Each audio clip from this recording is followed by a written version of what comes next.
Je suis Jean-Claude Gouters, je suis belge et j'expose à la Lou Lou Galerie. Quand j'étais petit, je peignais, je voulais être peintre. Et puis je me suis dit, pour s'exprimer, c'est mieux d'être réalisateur de films, parce qu'il y a l'espace, il y a le temps, il y a les histoires. À la fin des années 90, j'avais un peu basculé du film de commande à la photo de commande et je travaillais dans la mode.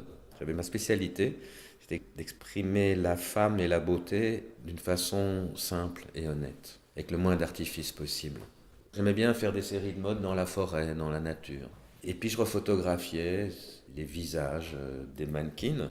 Et puis, oui, c'est ça, j'ai pris mon appareil, j'ai enlevé l'optique, et en laissant rentrer la lumière, j'ai fait comme ça 2-3 portraits.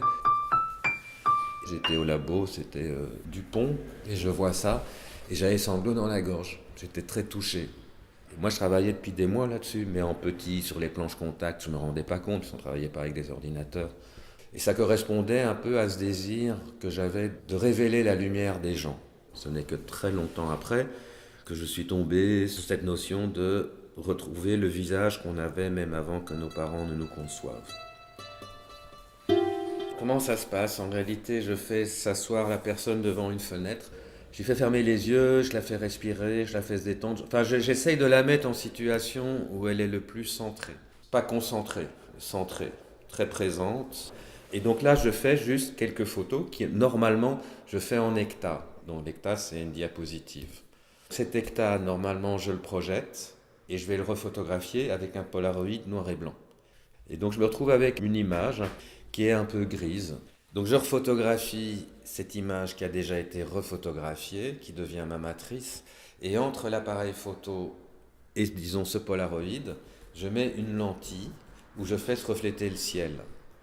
Et donc, c'est la lumière du ciel qui efface l'apparence de la personne. J'ai passé 4 ans à affiner la technique pour arriver à faire les portraits tels qu'ils sont maintenant et qui ne sont ni surexposés ni flous. Moi, ce que je veux, c'est quand quelqu'un se trouve face à un portrait et qu'on lui dit « Tiens, regarde, il y a quelque chose là où il y a un visage », c'est que la personne, elle cherche ce visage. Et quand le visage apparaît, il y a une émotion, il y a une chaleur humaine qui monte comme ça dans les poumons, vers la gorge.